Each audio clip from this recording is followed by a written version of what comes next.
So ligands themselves, right? So the transition metals, the last thing we're gonna be looking at is how ligands interact with them, right? So we should know what ligands are generally. Can somebody just let me know what ligands are? Can you just define what a ligand is right now? Anyone at all? Atoms are molecules that have lone pair of electrons that they can donate into the orbitals of transition metals. Okay, into the orbitals and transition metals, right? So they tend to be Lewis bases, right? They tend to be these molecules or atoms, as she stated, right? With these electron-rich surroundings, right? So they have a lot of electrons. They have lone pairs, right? So they generally they input the lone pairs through coordinate bonding, right? You guys should know what coordinate bonding is, right? Into the orbitals or the degenerate or unfilled d orbitals of our transition elements. And what we were speaking about through crystal field theory is that that will cause the orbitals to split and allow electronic transition, and then these complexes will now be colored, right? So just something you guys can relate that to. Okay, so ligands themselves, right? So these tend to be Lewis bases. They have more than one, right? Or one or more, rather, lone pairs of electrons, right? It's a molecule or an ion. It can be a molecule or an ion. It could be an atom itself as well, right? It could be neutral. It could be charged, right? So these lone pairs of electrons are donated by the ligand to form dative covalent bonds to the central metal, right? So for example, as we can see in tetraamine diaqua copper 2, right, this ion here, we have these different ligands surrounding. So water is a ligand, ammonia is a ligand, right? So water is neutral and ammonia is neutral. These are two neutral ligands, right? Contributing these electrons via dative covalent bonding to the orbital of the copper, forming this complex, right? Which is octahedral in nature, right? The 2 plus complex, right?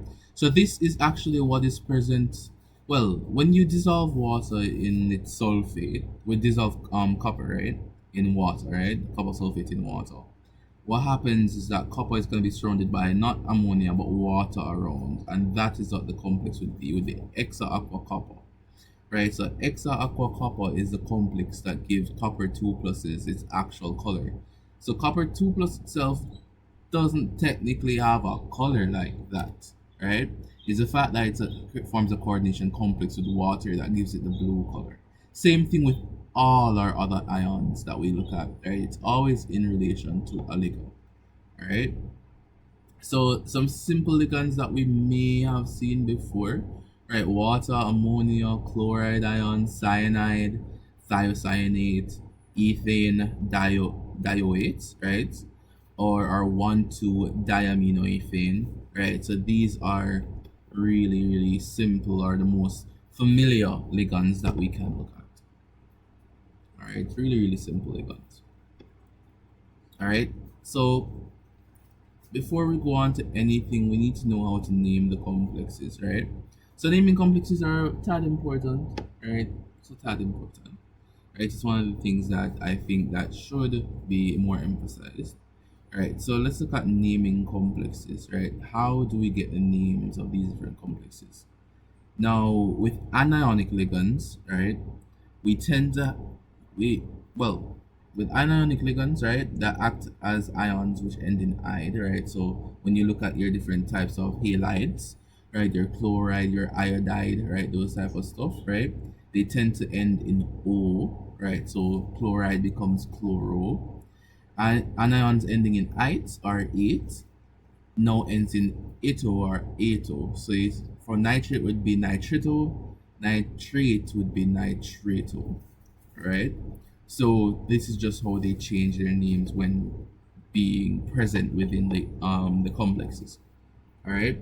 So if you have a fluoride, the prefix will become fluoro. If you have a cyanide, the prefix will become cyano.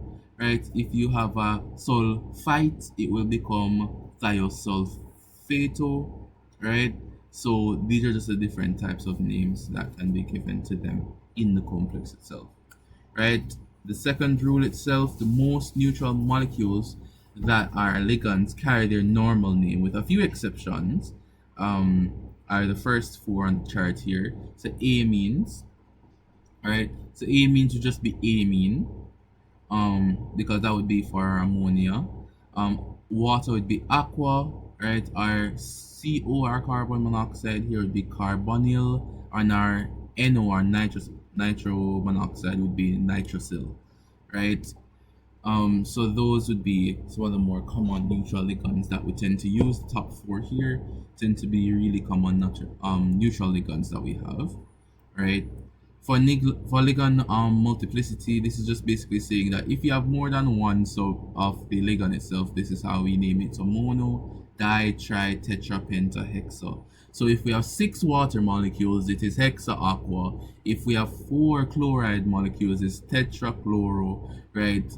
If that makes sense. Hopefully that makes sense, right? And that tends to be for monodentate ligands. We're going to look at polydentate versus monodentate a little bit more in the slide. All right. The metals now for in the metals now we tend to show the oxidation states using Roman numerals.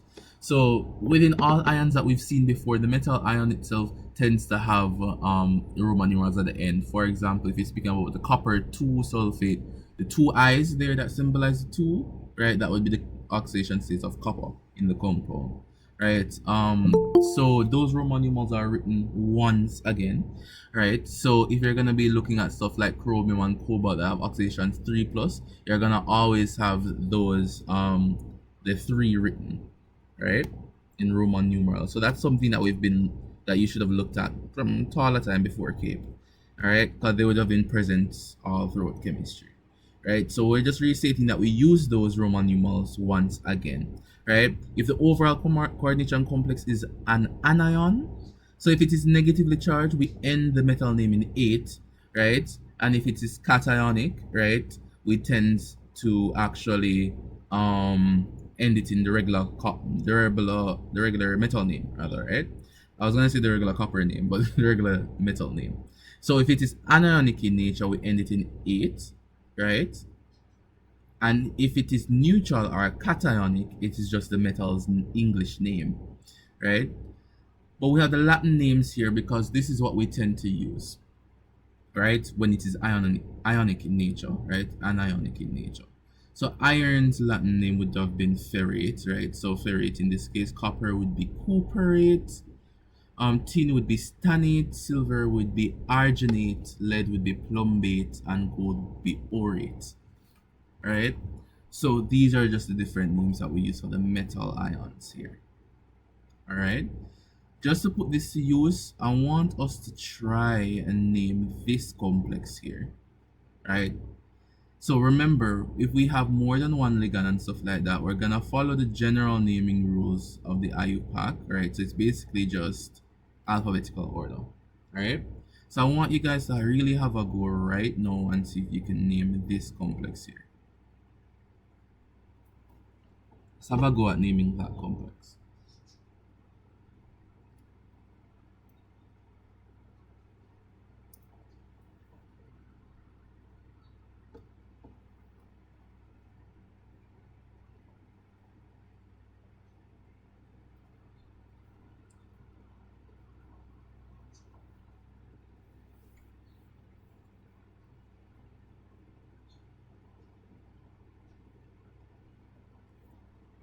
Anyone has any ideas so far? What would be the first thing that you'd look at here?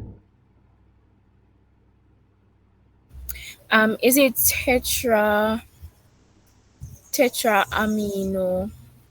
dichloro copper Is that one? is that copper?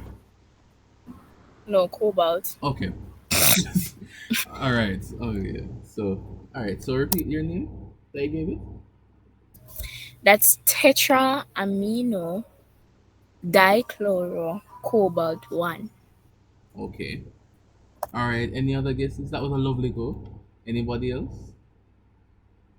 Any other different names you would give to that? Sir, how about um, tetraamine dichlorocobalt? All right, that's also a really good one. All right, so both of you guys are extremely close. All right. So let's just name it, right? So looking at this now, we know that if there are other ligands, they will just put it in alphabetical order, right? So if we're looking at the presence of the ammonia here and chloride here, right? We know that the ammonia would come first, right? So ammonia in neutral or cationic ligands would actually just end as amine instead of amino. So it would be amine. All right. Hopefully that makes sense so far. There are four of them, therefore it's tetraamine. That does that make sense? So it should be amine. Since it's four of them, it's tetraamine, right? Just putting them in blocks like that. So yeah, amine, and there are four of them, so it's tetraamine, right? That's fine. Naming the metal, well, naming the other ligand here, that would be 2-chlorine, so it's dichloro, right? So that would be, since there are two of them, you would have the prefix di, and then the name for chlorine would be chloro, right? And the metal in here is actually cobalt, right? And because it's cationic in nature, you don't put cobalate. If it was negative, then you put cobalate, right?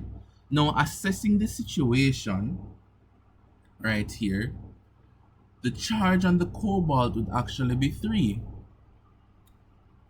Because A means this is going to be an oxidation state of 0. It's not an ion, it's fine, right? Chlorides are going to be -1, and since there are two of them, it's going to be -2 overall, right?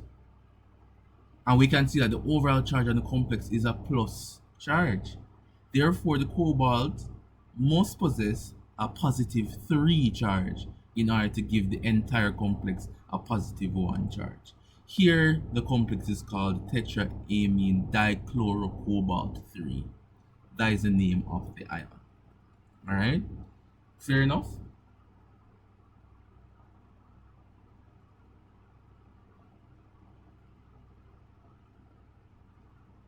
Sir, how you get a -2? Alright.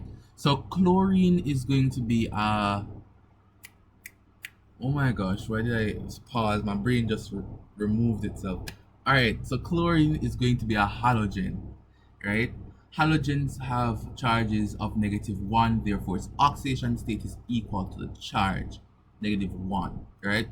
So one chlorine is going to be -1, and because there's two of them that you can see here, the overall charge here is going to be -2 because there are two chlorines, each contributing -1. And cobalt is going to have to neutralize that charge, so cobalt is going to be have a +2, right? But because the overall complex is +1, right, we're going to have an additional positive charge, so cobalt must be +3. All right, so hopefully that makes sense. So it's tetraamine dichlorocobalt 3. If it was negative now, it would be dichlorocobalate, right? But because the rules are all here, all the rules are right here for naming the compounds, all right? All right, so Sir, so in essence, you are, when it says you are supposed to include the charge, it's not the charge, well, the oxidation state. It is not the oxidation state on the compound, but it's the oxidation state on the metal. yes, Okay. lovely. All right, lovely to consider that. Great observation. All right. So the same thing like copper 2 sulfate. Sulfate is a -2. That's its oxidation state, right? Therefore, the copper is +2. That's why it's always copper 2 sulfate, right? So that's how we write all compounds. The oxidation state of the metal is provided within the name. All right, lovely. So this is just some practice for anybody else who wants to really look at them. So you can screenshot it if you want and have a go at naming them. It should be fine, right? Number 5 has a common name, right? Which it should be. No, I'm not gonna give the name, right? But everything else should be fine here, right? So you guys can have a go at that. All right. So different types of ligands now. We're gonna look at denticity, right? Denticity is something really, really simple to look at, right? So when we look at denticity, what we're speaking about is the number of coordination sites present on a ligand. So how many sites can a ligand bind to a central metal with, or a central metal atom or ion with, right? In a coordination complex. The term denti means teeth from Latin, so that's why we have dentures. That's why the majority of the teeth structure is called a dentine. Dent speaks to teeth, right? So it's basically saying, it's reflecting the idea that the ligand kind of bites down or clamps down into the metal ion with multiple points of attachment, right? What are we talking about, right? We're gonna see what we're talking about. We have stuff that are called monodentate ligands, right? Meaning that they bind only using one site.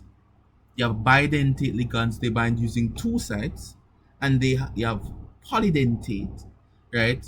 Which is, for example, like our ethylene diamine tetraacetic acid or EDTA, that is polydentate, right? Meaning that some of them can bind at three sites, which will be tridentate, tetradentate, pentadentate. All of those are just grouped into polydentate. So you have monodentate, bidentate, and polydentate ligands, right? So having a look at some bidentate ligands, right?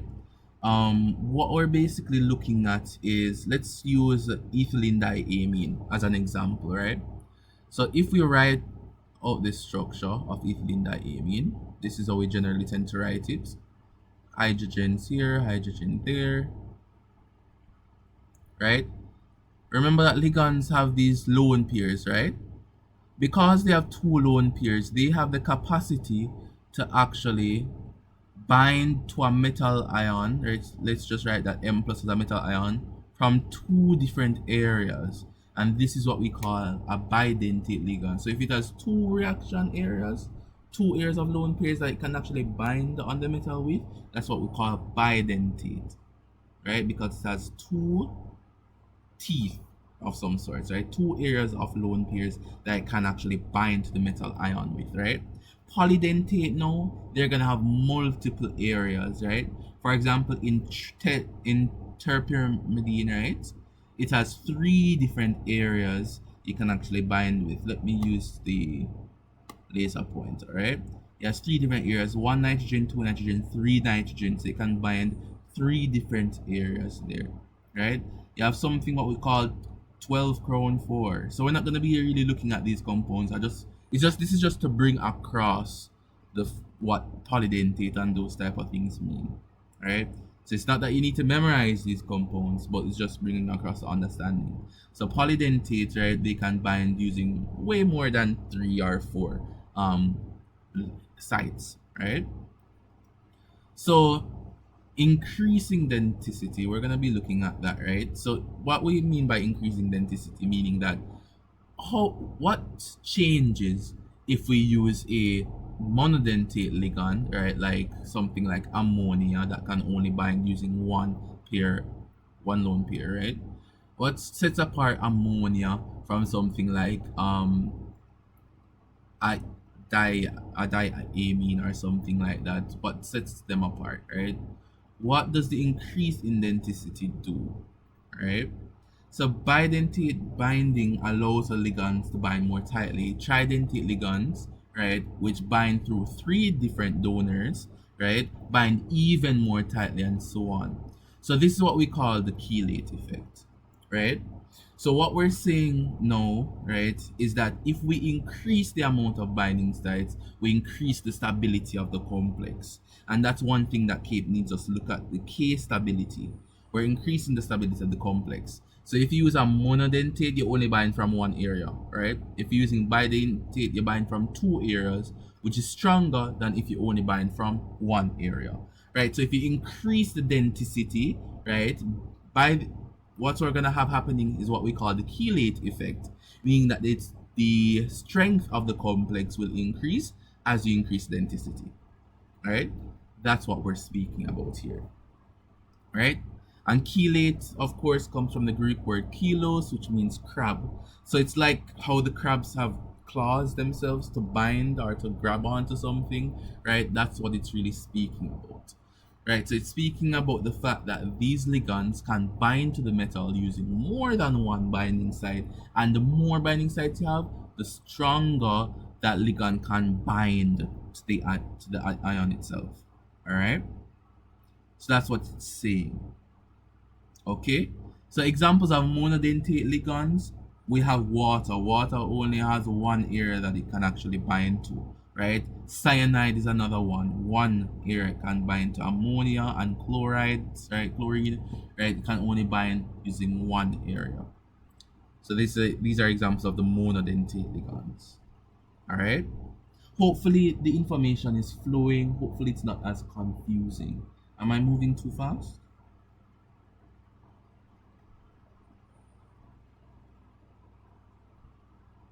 Doesn't seem so. All right. So remember, if there are any questions or concerns, feel free to ask. So if something just fly past you a while ago, feel free to ask about it or ask me to go back and re-explain it. All right. Okay. So could I repeat what specifically, Shani?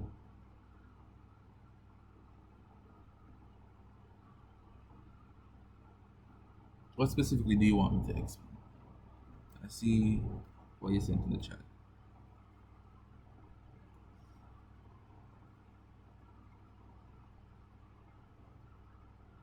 The thing.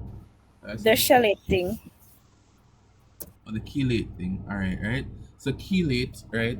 What we're basically speaking about, right, with the chelate effect, right? What it's describing is the fact that if you increase the density of a ligand, right, you increase the strength of that ligand or the binding strength of that ligand, right? So basically, the more binding sites you have, the stronger your bond to the metal ion. That's what we're talking about. That is what the chelate effect is. Right? So it speaks to the entropy and the enthalpy changes and all those types of stuff, right? But we're not going to get deep into enthalpy and entropy changes because that will hit into first year university chemistry. All right? Not going so far. Just holding it right here. The thing is that the syllabus just asks us, explain Ligand exchange. How are you going to understand Ligand exchange without all this information relating to ligands and how they work? Right? Because you can't explain Ligand exchange if you don't know how ligands will work. So it may not be on the syllabus specifically, but if I just explain Ligand exchange, you just know what that is, and if they ask you anything, any scenario-based questions, you won't understand nothing. Right?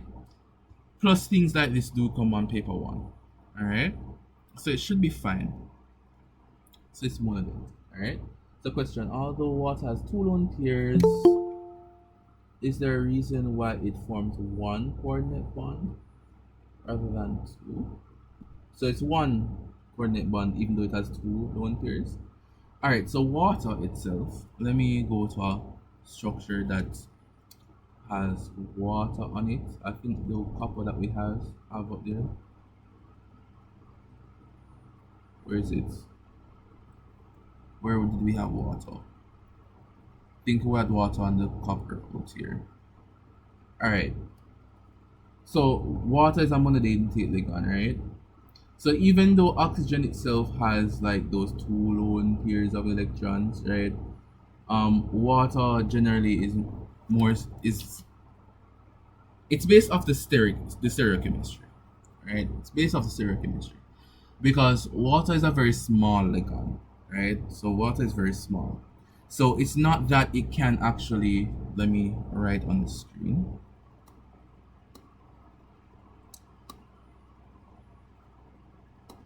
So if you have a copper out here, right, it's not that the water is going to contribute both electrons like this, right? Even though it has generally two lone pairs, right? It's not gonna do that based off of its stereochemistry, based off of the fact that it's really, really small, right? plus the electron pairs are going to be repelling each other via CPR3, all stuff like that, right? You're going to have electron pair repulsion. The bonds are not going to want to be that close to it, right? It's not feasible, right? It's a feasibility that we're speaking about. So usually, even if we have other small ions, right, or other small atoms or molecules, right, that have multiple lone pairs, they won't be bidentate because they're small. We usually require something large like the ethylene diamine that we can see here that has these two like this that can bind like this. So because water is small, this is just like the most basic explanation I can give to you why water does that. Right? Because it's small like that, its stereochemistry will inhibit it from actually being a bidentate ligand. Alright? So it won't actually be bidentate, it will be monodentate. Alright? So these are examples of bidentate ligands as well, written out a little bit easier for us to see it a little bit better. Right, so ethylene diamine, right, this is it here. And here we have some oxalates, right? So we can see these here. Right, so hopefully you can understand why, like what I mean by bidentate, monodentate, etc. Right? Here's an example of a polydentate ligand, which is our EDTA, right? So it can bond from 6 different sites. So it has the nitrogens and oxygen. So it's one ligand, you know, that surrounds an entire metal complex, right? So it's one ligand that makes the entire complex. So it's copper 3 EDTA, right? So we have that there. So that's a polydentate ligand there. A great example of polydentate ligand. All right.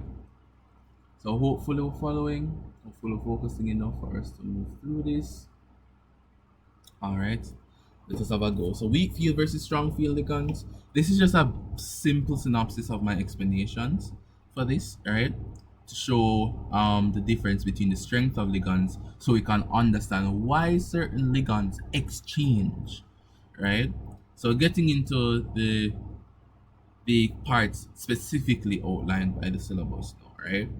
So strong field ligands, right? Strong field ligands create a large gap between the two sets of d orbitals. We spoke about this in crystal field theory, right? So it creates that gap between the d orbitals that are created from when the degenerate orbitals split, right?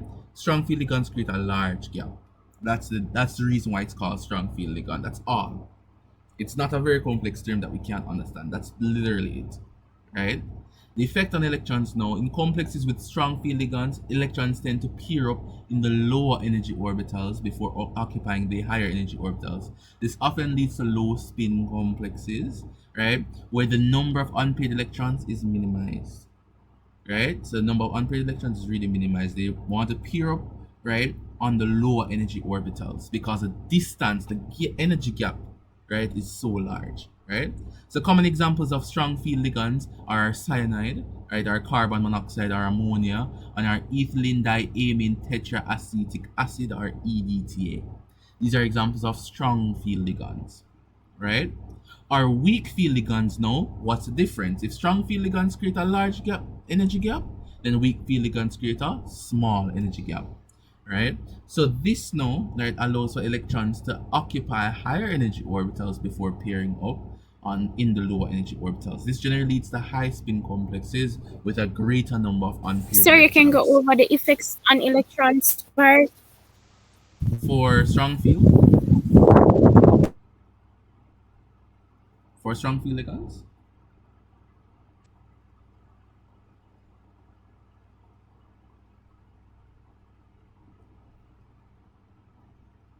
Okay. All right. So for strong field ligands, right? Okay, so we're creating an energy gap, right? So let's look at that. I don't think I have to use pen or anything like that, but we're creating a large energy gap between the orbitals, the different d orbitals after they split, right? So we're creating these large energy gaps, right, in the d orbitals, right? So with strong field ligands, we create this large gap. Now, with larger gaps, that means that we need a larger amount of energy to promote these electrons to higher orbitals. Makes sense, right? So since that energy would be much higher with strong field ligands, electrons tend to just pair up in the lower orbitals rather than go to the high energy orbitals, right? They tend to just pair up within the low energy orbitals, right? And that actually minimizes the amount of unpaired electrons that we'll have. Because the unpaired electrons will come about when an electron is promoted to a higher energy orbital. But since we want to prefer the lower energy orbitals and the energy gap is so large, we tend to actually just stay in the lower orbital and pair up there, right? So that's what's happening with the electrons when the strong field ligands create that large gap. With a smaller gap now, right, in the weak field ligands, right? Because the energy gap is not that large, right? It allows for electron promotion that is really steady. It allows for easy electron promotion. So we're gonna have the more unpaired electrons, right? We're gonna have a greater amount of unpaired electrons as that gap is small enough for electrons to have an ease of transitioning and stuff like that, right? And we're gonna see why does this make sense? Why do we care about this? What does this actually do? We're gonna look at what it actually does, right? The examples of these weak field ligands that allow for lone pairs to be, for unpaired electrons to be there, right, and for the energy gap to be so small, examples of these ligands would be our chloride, our fluoride, our sulfate, and of course water is an example, right? So these are our weak field ligands, right, and our strong field ligands would just be the opposite, right? So they're opposites of each other. Strong field ligands makes large energy gaps. Weak field ligands make small energy gaps, right? Strong field ligands prioritize paired electrons, right? While weak field ligands prioritize unpaired electrons, right? So there are just those differences between them. All right. So the implications of this, it gives them different types of magnetic properties. We spoke about magnetic properties of transition elements already, right? It allows for differences within their color as well, right? So different types of color ranges can be made, right? So there's a reason why cobalt chloride and hexaaqua cobalt different. Cobalt chloride paper is blue, but hexaaqua cobalt is pink, right? This is because we're moving from different types of ligands, right? We're moving from different strengths of ligands, right? Different ligands can change the color of the complex, right? Also, different ligands can provide different ligands, whether it be strong field or weak field, can provide different geometry. But we're not gonna go more in depth in it, right? It's just something that I want you guys to get before we explain ligand exchange in and of itself. All right. So that's the implication of strong versus weak field ligands, right? I'm going to use it in this table, right? Or these diagrams here, right? So we have a list of weak field going up to strong field ligands, right? And we also have something that we call a weak field and a strong field metal, but don't focus on that right now. We're focusing on ligands, right? We won't get into metals like that until higher levels. Go ahead. So with weak field ligands, right, the number of paired electrons are more. Yes. Well, weak field ligands, number of unpaired electrons are more. Yeah. There are more unpaired electrons, right, in the degenerate orbitals, right, as compared to our strong field ligands. Our strong field ligands will have more paired, right? So in our strong field we have more paired electrons. In our weak field we have more unpaired electrons. All right. So what I want us to focus on here is really just this, right?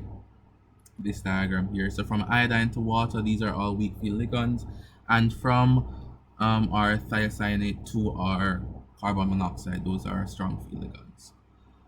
All right. So you have the increase in ligand strength going across here.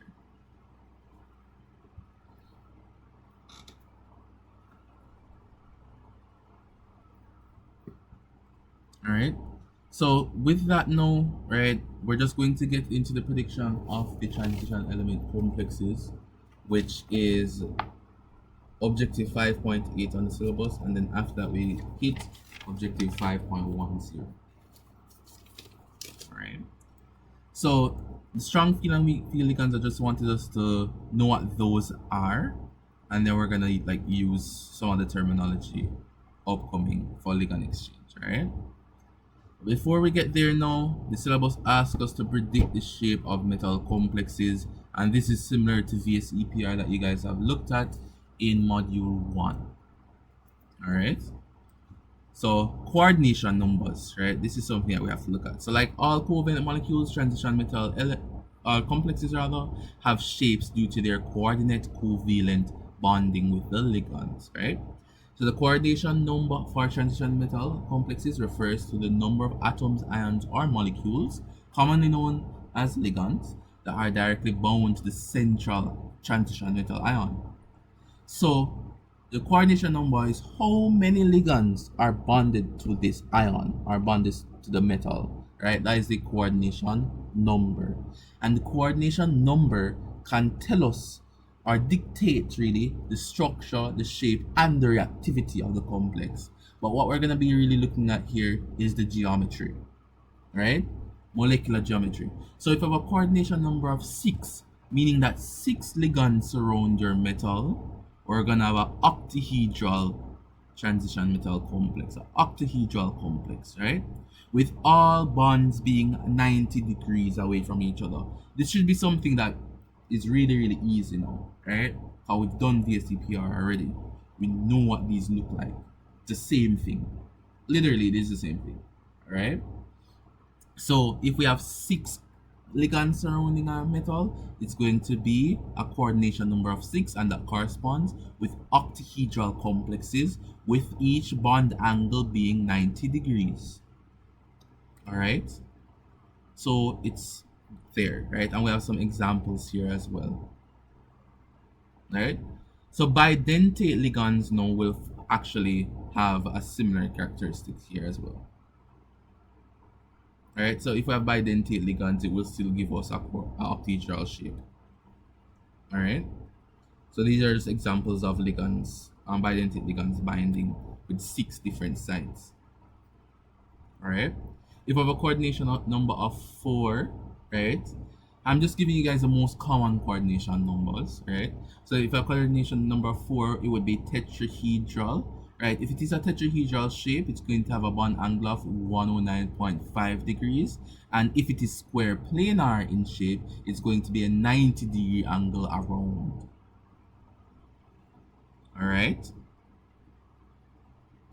That should make some amount of sense. That should be fine. The square planar shape comes about, right, from the ammonia that is present within that molecule, right? Ammonia is a stronger field ligand than that of chloride, right? Therefore, the field ligands, right, the strong field versus weak field, can help to dictate whether or not your coordination number of 4 would provide a square planar complex or a tetrahedral complex. All right, so we have square planar and tetrahedral there. Okay, if we have a coordination number of 2, we're going to have a linear complex. Bond angle is 180 degrees, right? For example, here in our silver diamine, using the Tollens reagent that you guys will have a look at in Unit 2 chemistry, right? So if we only have 2 things surrounding the central atom, we're going to have a linear complex, right? Should be fine. So these are the most common ones that we look at. We commonly look at coordination number of 2, 4, and 6. Of course, you have 3 and 5 and those ones, right?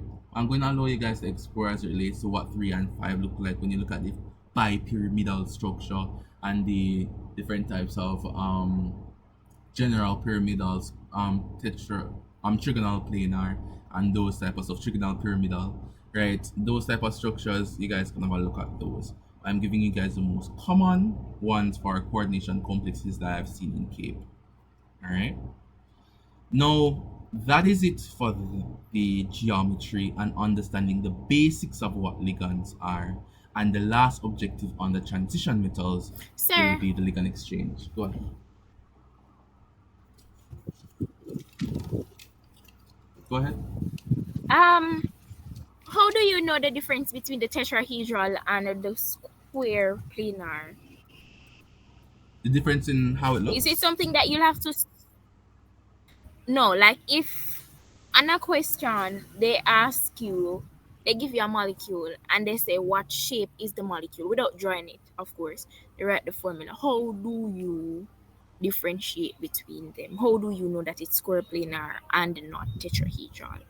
Okay, so what I see people normally do is actually just memorize which ones are square planar, and then every other one would be tetrahedral. The thing about it is that the probability of there being a tetrahedral structure is way higher than there being a square planar structure, right? Therefore, if there are four atoms surrounding a central atom itself, right, then most likely it would be tetrahedral.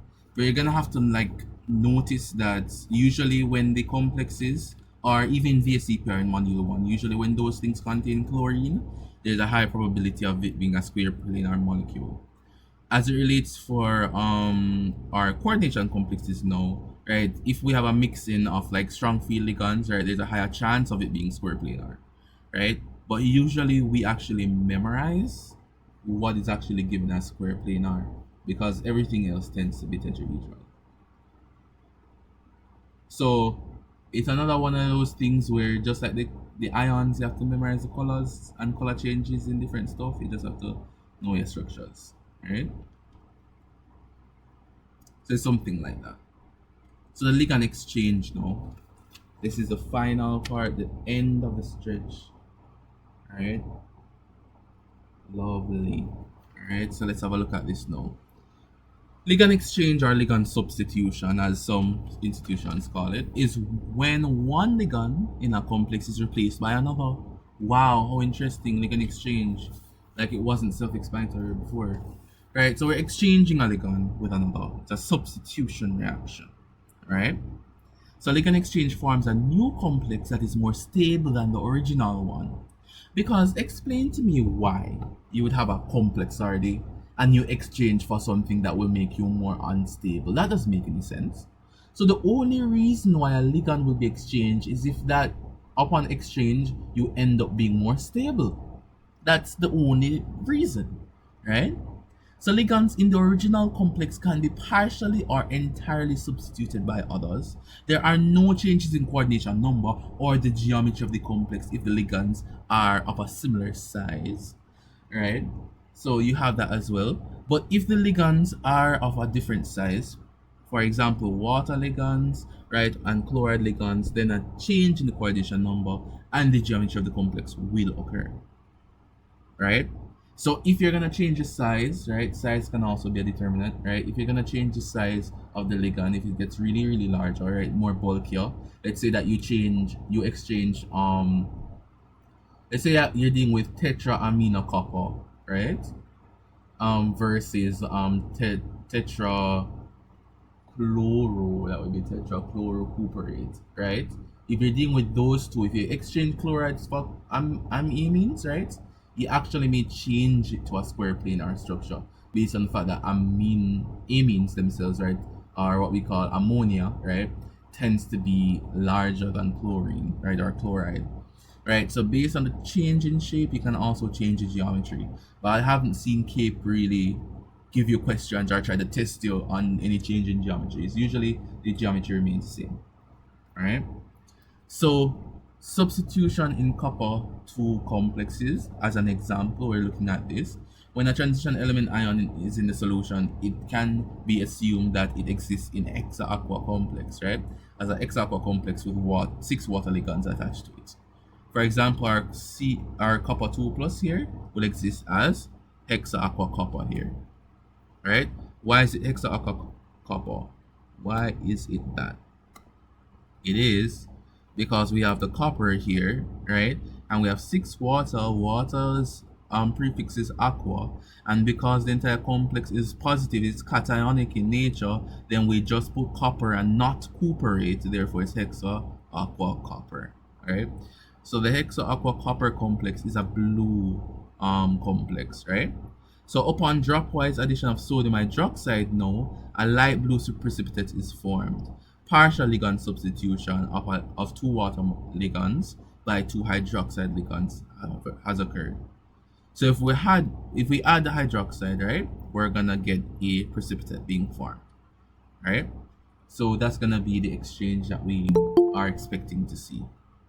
So let's look at this. So we have the extra aqua copper and we're adding two hydroxide molecules, right? So we're gonna end up with this complex here. Could somebody name this?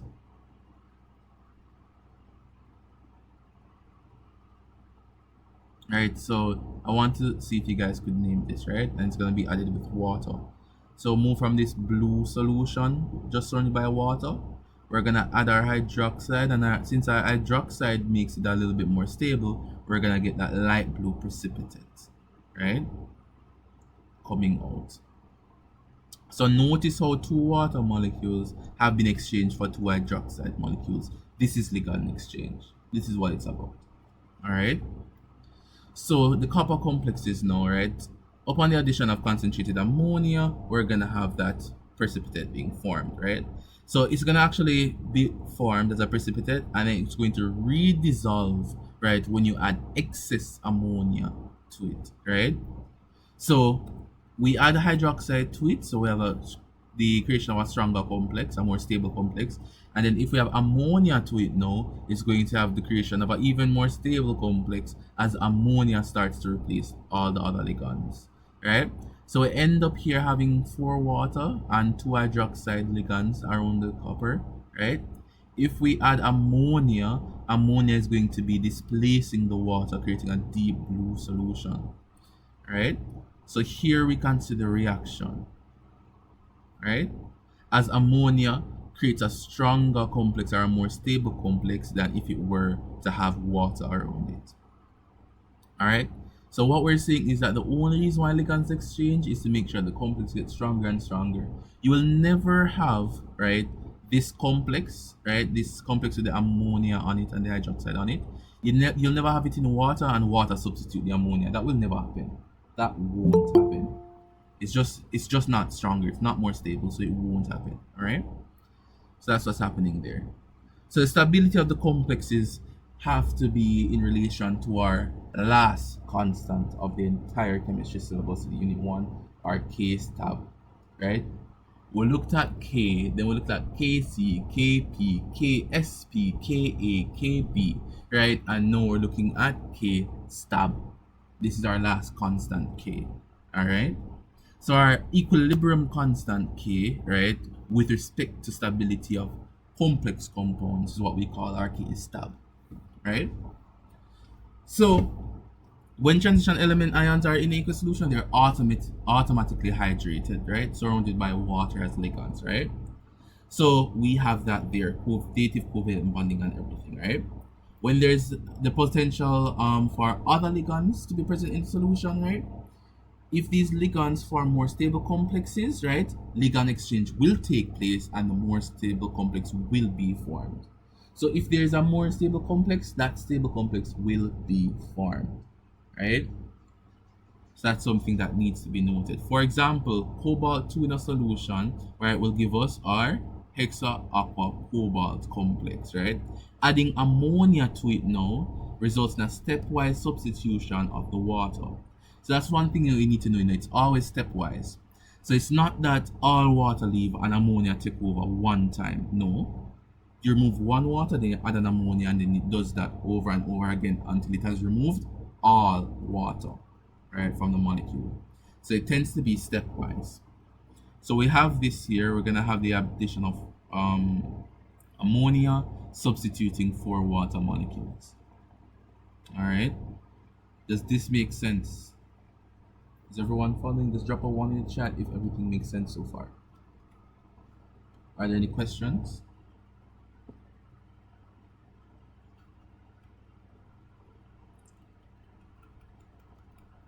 So this is it's gonna create our tetraamine diaqua copper as opposed to our hexaaqua copper, right? So this is an example here with copper, not cobalt, but copper. All right.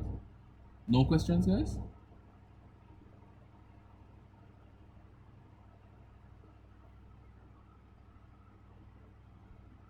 All right. Seems like there are no questions. So for the substitution reaction above, there are four stepwise constants, right? So look at this reaction here, right? So we remove four water molecules. So what we need to know is that this is a stepwise process. So there are going to be four different steps, right? So K1, right? So K1 would be our first K stub, right? Which is the removal of one water. Then K2, the removal of the next. Then K3, which is the removal of the other one. And then K4, which is the removal of the last water molecule.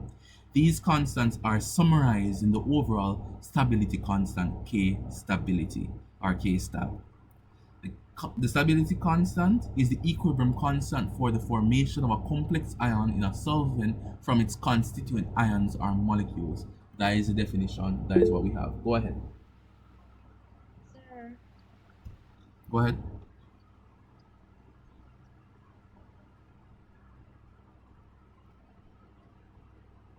sir, in 2021, it had a question that was asking about when you add the different, like it was talking about Ligand exchange and it had a color change. Mhm. So you could please explain about that. It was with cobalt and HCl. Cobalt and HCl. All right. So cobalt and HCl, right? We're looking at extra upper cobalt. Does cobalt dissolve?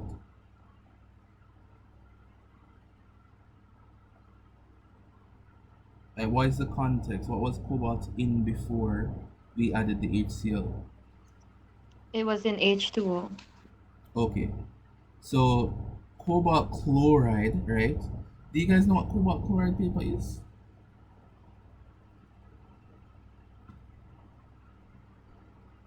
Pardon? Cobalt chloride. You know what cobalt chloride paper is? No.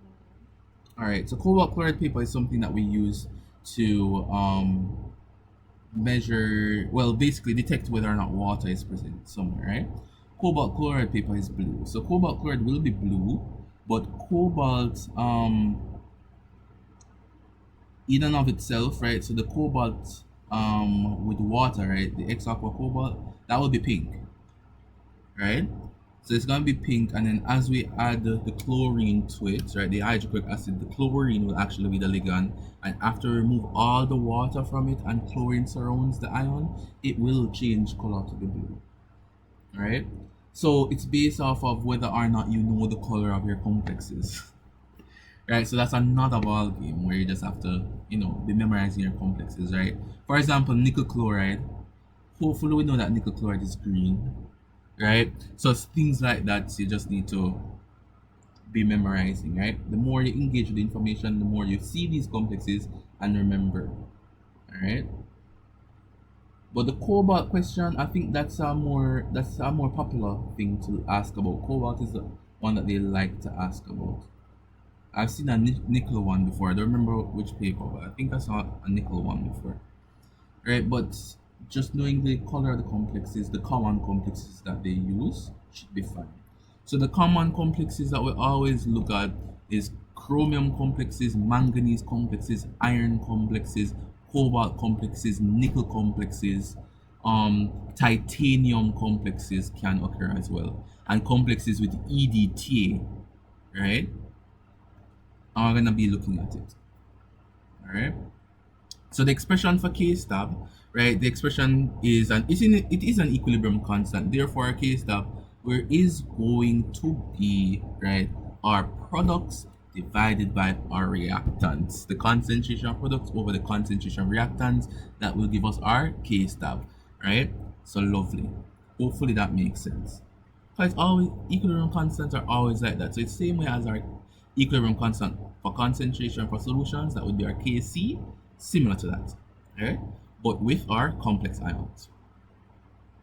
So if you see a regular Is ion it something that go ahead. will be given to calculate too? Um I haven't seen much calculations on it, but you should be able to. So if you're given to calculate it, shouldn't be a problem. I wouldn't say that you are going to get to calculate it, but it shouldn't be a problem because all you know is the concentration of the products will be put over the concentration of reactants. That should be fine, shouldn't it? So it should be fine to calculate, right? And they can mix it in with a lot of different topics actually. For example, your ice table. But we're not going to talk about that right now. We did ice tables before. We have recorded videos on ice tables and stuff like that before. All right, but this is going to basically be our case tab. All right. So note now, the concentration of water is not included in the expression as water is in excess. We know that we don't include water in any of our K equations. We know that we don't do that. Therefore, any water produced in the reaction is negligible compared to the water that is already present, so we don't really look at that. The unit for K stab can be deduced from the expression in a similar way of the units of Kc. Hopefully, we know how to derive the units of K. Alright? The stability constant can be used to compare the stability of ligands relative to aqueous metal ions where the ligand is water. And the larger the K stab value, the more stable the complex form. Right? Please note that the K stab, right, is directly proportional to the stability of the complex. I didn't just try to spell stability with a P. Alright, so we're gonna ignore that right there, right? So we're gonna ignore that P right there, it never existed. So, to the stability of the complex. Directly proportional. So it's not no indirect proportionality. If your K stab is bigger, your complex is more stable. That is what we're saying here, right? So hopefully that makes sense, right? So ligand field strength and stability constants, right? Strong field ligands create a large splitting of d orbital energies in metal ions due to the stronger electronic interactions, right? We should know that already, we saw that before. This large splitting can lead to greater stabilization in certain coordination geometries, resulting in more stable complexes. So what is this telling us? Strong field ligands create more stable complexes. Yes, they do. They do. So the K stability for copper surrounded by water will be smaller than a K stability of copper surrounded by ammonia. Right? Because ammonia is a stronger field ligand than water. We have to note these things. Alright? This is why I spoke about strong field, weak field. So strong field ligands will create a larger K stab and therefore a more stable complex compared to weak field ligands. Alright? So the contributing factors to this, right, this is because of enhanced orbital overlap and reduced spin states, right? So we're not going to go into the spin states so much, but enhanced orbital overlap is important. Strong field ligands create more significant d orbital splitting, leading to a higher degree of stabilization, right? So that's important, right? Why does this make sense, right? The strong field ligands, if we remember what we spoke about, they split the orbitals, right, with a large gap. Therefore, there's a higher chance of getting paired electrons. Now, paired electrons are more stable than unpaired electrons. Therefore, strong field ligands will create more stable complexes than weak field ligands. Right? So the more paired electrons you have, the more stable the complex. Therefore, strong field ligands create more stable complexes. Right? So that is one thing I wanted to make sure that you put those things together. So let me pause there for a moment.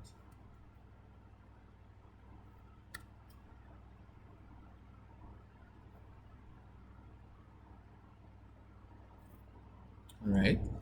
So it is a lot of information, but we're almost done. Right? The weak field ligands will be the opposite, right? So it creates a smaller splitting, resulting to more it results in less interactions actually, right? Because the electrons are going to be busy being promoted on all sorts of stuff, right? They're not going to be more available for the coordinate bonding like that, right? And this lower stability constant that weak field ligands will lead to, right, suggests a less stable bonding and less tendency for ligands to dissociate, right? A greater tendency rather for ligands to dissociate. So weak field ligands create weaker complexes, right? And that's how we call them kind of weak field, right? In a sense, right? Weak field has weak complex, strong field has strong complexes, right? It's like that, right? So it's generally the same thing, right? But the opposite, right? So weak is opposite to strong there. All right. So this is just information relating to it over and over again, right? So when you guys get the slide, you guys can have a look at it, go through the information, it should be fine. All right. Now, the last thing here to look at is the application of ligand exchange. And it is important to note that it's very important for medical applications, right? Let's take into case carbon monoxide poisoning, right? Carbon monoxide poisoning is a life-threatening condition where carbon monoxide binds the hemoglobin in red blood cells. Hemoglobin is responsible for transporting oxygen from the lungs to the rest of the body. Carbon monoxide has a much higher affinity for hemoglobin than oxygen, creating carboxyhemoglobin, which effectively blocks oxygen transport. For those doing Unit 2 biology, you'll have gone through all of this already, and you would have known that biology makes reference to ligand exchange in chemistry Unit 1. All right, that would be Unit 2 biology. We have this there, right? So I won't even mention Unit 2 biology stuff right here. Let me control myself. All right. So carbon monoxide actually creates stronger complexes with hemoglobin, right? With the iron in the hemoglobin, right? It creates a coordination complex with the iron there, much greater than that of our oxygen and our carbon dioxide for that matter, right? So carbon monoxide is a stronger ligand, right, in this case than that of oxygen.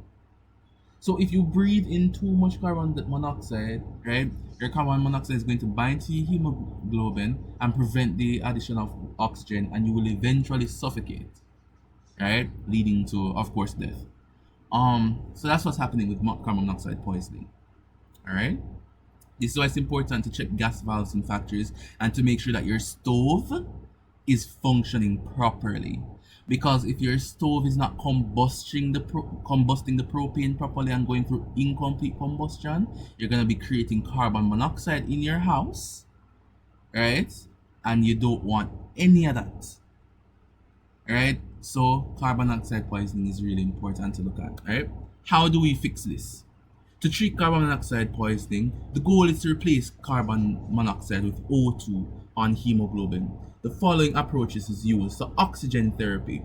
When usually persons suffer from smoke inhalation in burning buildings and stuff like that, carbon monoxide tends to flood into their body. So you see the oxygen mask that you normally see in like Grey's Anatomy or any type of medical drama, or if you've been in a hospital with oxygen masks, right?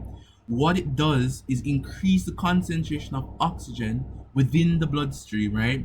And that excess oxygen can help to displace carbon monoxide on the hemoglobin, right?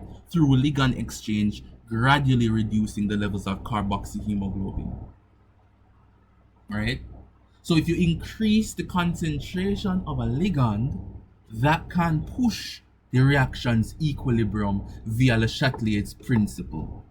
And this is what we use in medical applications here, right? So if there's going to be more, if you increase the concentration of ligand, it's going to push the reaction in the direction that is preferred, right? So what we use to fix these issues, right, from smoke inhalation and carbon monoxide poisoning is simply Le Chatelier's principle, right? That is what we use. And somehow I'm hoping everybody can see the beauty of the chemistry, right, behind these applications.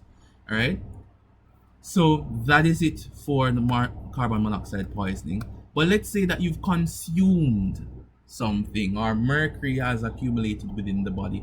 Any toxic metal like lead, mercury, cobalt, or especially cadmium can accumulate within the body and cause various health issues. These metals tend to form coordination complexes with body tissues and proteins. So you note, if these metals start to create coordination complexes with your proteins and your enzymes and stuff like that, they can destroy cellular material, they can create cancerous agents within the cells, and the cells will continue to create these cancerous errors through mitosis, right? So we don't want anything like that. We can actually destroy the enzymes, we can destroy different organs if the metals continue to create coordination complexes in the body. So how do we remove it? We use EDTA. So ethylene diamine tetraacetic acid, EDTA, is a chelating agent with multiple points of attachment. It is a polydentate ligand. In the application of EDTA now, it is used to remove these toxic metals from the body through ligand exchange. So this is what we call chelation therapy. Right? So EDTA, when administered to a patient with toxic metal exposure, acts as a chelating agent, right? It's high affinity for metal ions, forming stable chelate complexes or coordination complexes as we tend to call them in CAPE through ligand exchange. So the complex formed between EDTA and the metal is stable and soluble, allowing for the body to excrete it through urine or feces, right? So if you're gonna be exposed to these toxic metals, right, all we have to do is apply EDTA to the body, right? That is a stronger ligand than anything else within your body. It forms the very, very stable complex with the metal, and it allows the body to pass the metals through it, right? Rather than the metal staying in there, creating all sorts of havoc, right? Creating coordination complexes and destroying proteins and other cellular material. All right. So it's really a very effective removal of heavy metals, right, from the body. All right. And that is how we really alleviate that issue of metal toxicity. All right.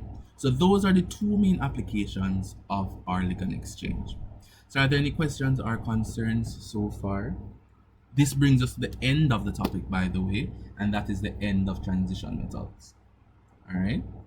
Are there any questions or concerns that I may assist you guys with?